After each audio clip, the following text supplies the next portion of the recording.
पूजा करते समय अगर आँख में आ जाते हैं आंसू। कई बार आपने ये महसूस किया होगा कि पूजा करते वक्त हमारी आँखों से आंसू आने लगते हैं। शास्त्रों के अनुसार पूजा करते वक्त हमारी आँखों का नम होना, आंसू आना, नींद आना और उबासी या फिर छींक आना, यह एक बहुत बड़ा रहस्य है। आँखों में आंसू दो ही वक्त टपकते हैं, एक गम और एक खुशी में।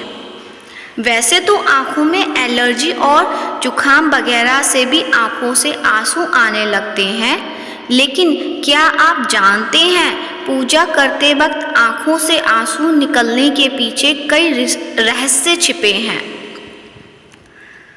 पूजा के समय आँखों से आंसू आना।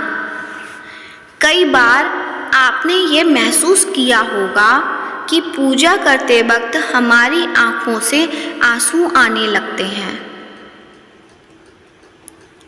शास्त्रों के अनुसार पूजा करते वक्त हमारी आँखों का नम होना, आंसू आना, नींद और उबासी या फिर छींक आना, यह एक बड़ा रहस्य है। आज हम आपको इसी दिलचस्प टॉपिक पर बताने जा रहे हैं। तो चलिए जानते हैं आखिर पूजा करते समय हमारी आँखों से आंसू क्यों आते हैं। क्या यही आंसू हमारी पूजा के सफल होने का संकेत देते हैं? दोहरी सोच में पड़ना। शास्त्रों के अनुसार सच्चे मन से की गई पूजा सदैव भगवान स्वीकार करते हैं।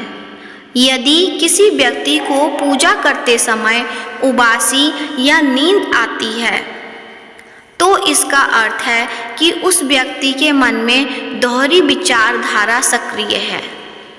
उसके मन में कई विचार आ रहे हैं कि यदि आप परेशान होकर भगवान की भक्ति करते हैं तो आपको उबासी और नींद आने लगती है।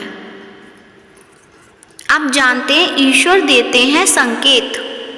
शास्त्रों और पुराणों के मुताबिक अगर पूजा पाठ के समय आपकी आँखों से आंसू निकलते हैं तो आपको समझ जाना चाहिए कि भगवान आपको कुछ संकेत दे रहे हैं, क्योंकि जब आप अंतर मन से भगवान का ध्यान करते हो उससे आपका सीधा संपर्क होता है।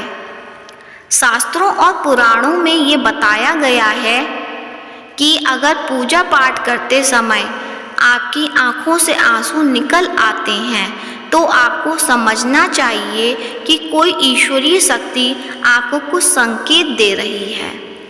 जब आप भगवान के किसी भी रूप का ध्यान और उनकी पूजा में लीन हो जाते हैं तो इसका अर्थ है कि भगवान के उस रूप के साथ आपका कनेक्शन हो गया है, या कह सकते हैं कि आपके द्वारा की गई पूजा सफल हो गई है, जो आपकी खुशी को आंसू के रूप में झलकाती है।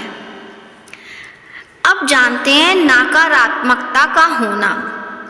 कई बार ऐसा कहा जाता है कि पूजा के समय आँखों से आंसू आने वाले या उबासी का एक कारण नकारात्मकता भी हो सकती है। जब कभी हमारा मन पूजा पाठ, धार्मिक ग्रंथों और आरती में ना लगे, साथ ही शरीर भारी होने लगे, तो ऐसे में आपको समझना चाहिए कि कोई ना कोई नेगेटिव एनर्जी आपके आसपास मौजूद है। जानकारी अच्छी लगी है तो वीडियो को लाइक कीजिए, शेयर कीजिए, सब्सक्राइब कीजिए। धन्यवाद।